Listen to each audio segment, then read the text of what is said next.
Good evening everybody, and welcome to another spooky video. Now this time we're talking about a fan submitted creepypasta that was written specifically for this channel. I want to give a huge shout out to Henry Stickmin on Discord, who messaged me after writing this creepypasta and also worked with me a little bit to make it better and more suitable for the channel. Once again, all credit for this text goes to them. I am merely here to narrate it for your guys' enjoyment. With that out of the way, please don't forget that this is just a fictional story meant for entertainment, and thus none of what I'm about to describe, hopefully, actually happened in real life. Now with that out of the way, settle back into your seat and get some good snacks, and let's go.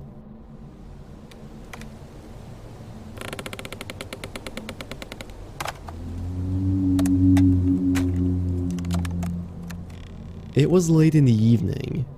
My family was out over the weekend and I was just bored out of my mind, so I decided to do another playthrough of Subnautica. For a bit of context, I love the game, been playing it ever since early access, and it's definitely up there among my favorites. Anyway, I played through the game and nothing really unusual happened. I got the sea moth, got myself the depth modules, and dove towards the lost river to get me a cuttlefish egg. I decided to get the one by the Degassis first, and then get the second with the orange tablet I would find there. Right as I was grabbing the egg, well, that's when it happened. A crab squid clipped in through one of the walls, just out of nowhere, pushing me up against the other. The game's collision seemingly freaked out, and I fell through the floor, but all of a sudden, I dropped into a cutscene. Like, I completely lost control of the camera. This cutscene, for the lack of a better word, it was all in third person. I saw how Riley looked around, though the body didn't have a head. And then the force field reactivated, and all the water just disappeared from the room. The camera looked up to Riley from the ground. The ceiling opened up and I saw a masked humanoid creature climb through the hole behind the wall. If I had to describe it, it was kind of like Gollum from Lord of the Rings, I guess. I was in utter disbelief. This thing suddenly jumped onto Riley from behind and held a rusty knife against his throat. Don't come back. The words were spoken very slow in a deep voice. It freaked me out.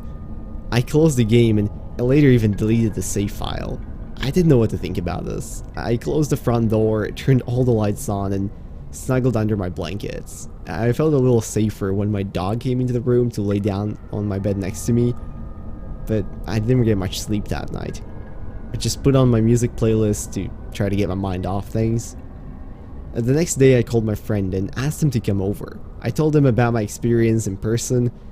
You know, he was a Subnautica nerd, just like me, and we've been friends ever since kindergarten, so he definitely knew if or when I made something up. That said, he wasn't exactly convinced. I managed to psych myself up to go through into the Lost River again. I thought with my friend and my dog by my side, it would be less creepy. But before I even opened the game, my wallpaper was gone. Instead, there stood a man in a white suit on my screen, and it seemed like he was staring directly into our eyes. This man suddenly started to talk. Both my friend and me just stared at the screen, our faces snow white. You shouldn't have released me. Then the man walked forward. He came closer and closer. In an instinct reaction, I pulled out the cable, but nothing happened. No, the man started to laugh. Do you think you can stop me? I am your worst nightmare. He started to laugh like a madman. The skin on his face started to peel off and the background started to turn red, then brown, then black. My friend picked up the baseball bat next to him and smashed the screen. Costly, but effective. We stood in the middle of a room for minutes in complete shock without saying a word. Finally, I turned my head and looked at my friend. He returned the same look. I finally broke the silence. What the fuck was that? My friend still had a confused and frightened look on his face. He just shrugged his shoulders. We tried to forget that pretty quickly. We ordered some pizza, but, well, I gave in on my fear and asked him if I could spend the night over at his house. He agreed, and I packed all the important stuff and we left. My dog came with us too. When we arrived, my friend made the suggestion that we could watch a movie. We decided to watch The Hunt for Red October, one of my all-time favorites. But about halfway into the movie, the screen suddenly flashed, just for a fraction of a second. I thought my mind played a trick on me and just ignored it. But 5 minutes later, the same thing. And now my friend noticed it too. Hey, did you see that? He played the video back, but it was gone. And then the screen went black. What the hell? I think we should go get some sleep. I don't even remember which one of us said it, but yeah, either way it was a good idea. So I thought at the time. Strangely, I fell asleep the second I let myself fall onto the bed. I woke up on what almost felt like warm soil. I turned around and tried to find out where I was. I was too confused to realize that I was dreaming. I turned my head and the same man jumped up right in front of my eyes. I told you, you can't defeat me. You can't run from me. You can't fight me. You are powerless. I was unable to move at all.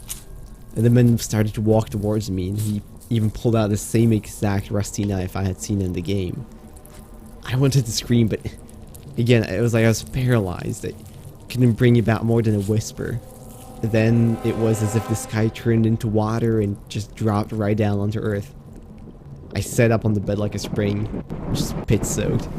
Apparently my friend woke up because of my screaming. We went for a nighttime walk in the city. Hey, so, what did you dream about? I wanted to tell him. I really did, but the pictures that were crystal clear before, 1 second ago, it's almost like they were wiped from my memory. I can't remember. I started to seriously be scared. It was like I couldn't tell what was real anymore. And then we heard a rustle. But that brings us to the end of this story, so I really hope you guys enjoyed. And thank you, Henry Stickmin, for this suggestion. And this is also, of course, for you guys, an open option. If you have a cool story that you wrote and something that would fit, maybe as a creepypasta or a story about one of the games I cover, please make sure to let me know and message me. I would love to read it. And hey, I like to promote the stuff that you guys make, so there is a very high chance that we could work it into a video, and I just think that's super fun. But anyways, if you guys enjoyed, maybe consider leaving a like, commenting, or subscribing. All of those would be very much appreciated. And if there are other stories like this that are online or anywhere else, and you would like me to cover them, make sure to leave those down in the comments as well. I will definitely check them out. Now with that, I want to wish you all a beautiful rest of the day, and I'll see you in whatever next video I make. Bye bye.